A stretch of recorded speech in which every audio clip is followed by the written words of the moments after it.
और 24 घंटे में 984 नए कोरोना के मामले सामने आए हैं। तो लगातार यूपी में कोरोना का कहर बढ़ता हुआ नजर आ रहा है। पिछले 24 घंटे में यूपी की बात की जाए तो 30,000 से ज्यादा नए मामले सामने आए हैं। वहीं 290 लोगों की मौत हुई। प्रयागराज में भी लगातार हालात बिगड़ते नजर आ रहे हैं। पिछले 24 घंटे में यहां पर 21 लोगों की मौत हो गई। चलिए इसी खबर पर जानकारी के साथ धीरेन्द्र प्रयागराज से हमारे संवाददाता अवैध दिल्ली से और विवेक पांडे कानपुर से हमारे संवाददाता जुड़ गए हैं। सबसे पहले रुख करेंगे कानपुर का। विवेक हमारे साथ हमारे संवाददाता। विवेक, आपसे जानना चाहेंगे पिछले 24 घंटे की बात की जाए तो कितने नए मामले कानपुर में रिकॉर्ड किए गए और कितने लोगों की ऑक्सीजन की कमी की वजह से मौत हो गई? देखिए मनीष, कानपुर की स्थिति बद से बदतर होती जा रही है। बात करी जाए यहाँ पर लोक दल के मंत्री की या प्रदेश के प्रवक्ता जो मनोज मिश्रा थे, उन्होंने जो है जो ये व्यवस्थाएं हैं इनके अभाव से यहाँ पर दम तोड़ दिया और कई अपने हैं जो यहाँ पर काल के गाल में समा गए। तो यहाँ की व्यवस्थाएं बद से बदतर होती चली जा रही है। मौतों का आंकड़ा दिन प्रतिदिन बढ़ता चला जा रहा है। और बात करी जाए जो सुप्रीम कोर्ट ने आदेश दिए हैं कि जिस तरह से वैक्सीनेशन बढ़ाया जाए, तो वैक्सीनेशन की बात करी जाए तो यहाँ पर वैक्सीनेशन सेंटर जो है वो बंद पड़े हैं। तो कहीं ना कहीं यहाँ पर जागरूक होने की जरूरत है, लोगों को जागरूक करने की जरूरत है। यहाँ पर बात करी जाए अगर मौतों के आंकड़े की, तो आंकड़े तो यहाँ पर कम निकल कर आ रहे हैं, लेकिन अगर शमशान घाटों पर जाकर इसको देखा जाए तो इन आंकड़ों की पोल खुलती नजर आ रही है। बात करी जाए यहाँ पर अगर बेडों की या ऑक्सीजन की, तो बेड यहाँ पर जिस तरह से पहले तो बिल्कुल ही नहीं थे, यहाँ पर किसी प्रकार की कोई व्यवस्था नहीं थी, लेकिन अब स्थितियां कुछ इस तरह से है कि अगर पेशेंट को यहाँ पर बेड चाहिए तो वेटिंग लिस्ट में जाना पड़ रहा है, वेट करना पड़ रहा है। व्यवस्थाएं करी जा रही हैं, लेकिन उस हिसाब से जिस तरह से होनी चाहिए वो व्यवस्थाएं अब भी निकलकर सामने नहीं आ रही हैं।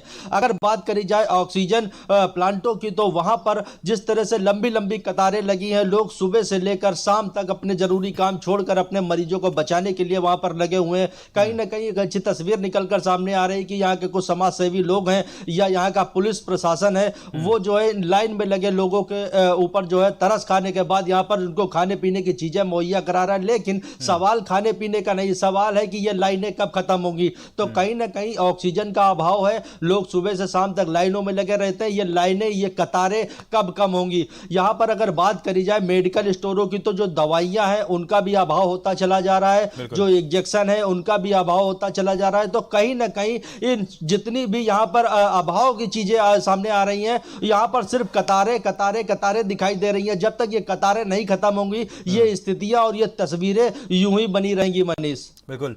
धीरेन्द्र भी हमारे साथ हमारे संवाददाता प्रयागराज से जुड़े हुए हैं। धीरेन्द्र, प्रयागराज की बात की जाए तो यहाँ पर भी लगातार हालात बिगड़ते नजर आ रहे हैं। पिछले 24 घंटे में 900 से ज्यादा केसेस सामने आए हैं। वहीं सरकारी आंकड़ों में 21 लोगों की मौत की बात कही गई है, लेकिन जमीनी हकीकत क्या है? कितने लोगों के कल अंतिम संस्कार शमशान घाटों पर हुए हैं?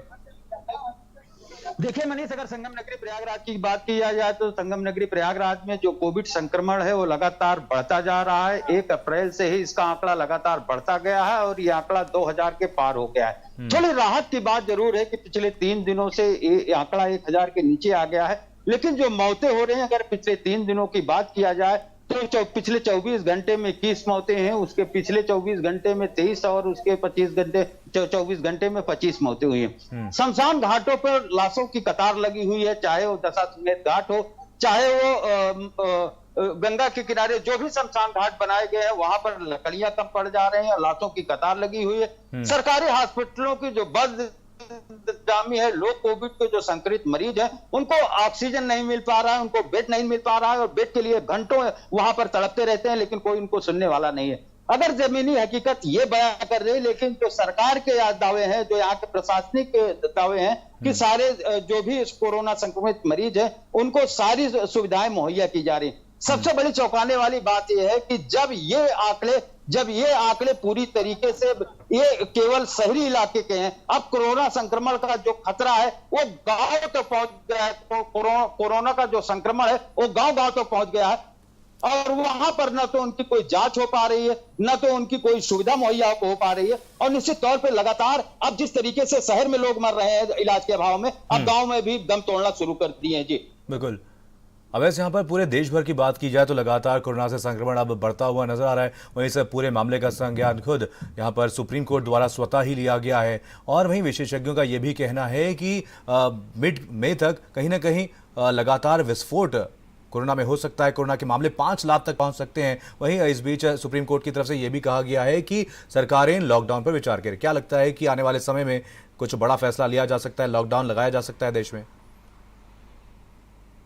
जी बिल्कुल, लगातार नीति आयोग ने भी अगर कहा जाए या फिर जो सेंट्रल टास्क फोर्स है उसने भी बीते दिनों प्रधानमंत्री मोदी या केंद्र सरकार से कहा था कि लॉकडाउन के ऊपर जो है विचार किया जाना चाहिए।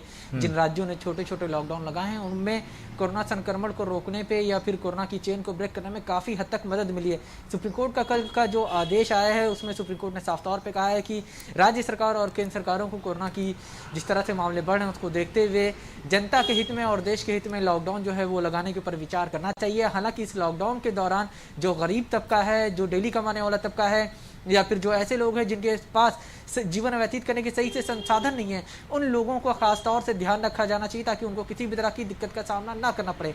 सुप्रीम कोर्ट ने यह भी कहा है कि देश में जो अस्पतालों में भर्ती की सिस्टम है उसका एक राष्ट्रव्यापी जो है रोड मैप तैयार होना चाहिए, एक नीति तैयार होनी चाहिए। क्योंकि कई राज्यों में और कई शहरों में ऐसा देखने में आया था कि जिस व्यक्ति के पास उस शहर का कोई आधार कार्ड या फिर पहचान पत्र नहीं होता था उसको चलिए, आप सभी लोग नजर में रखिए, आप सभी से अपडेट लेते रहेंगे। फिलहाल तमाम जानकारी के लिए आप सभी का बहुत बहुत धन्यवाद।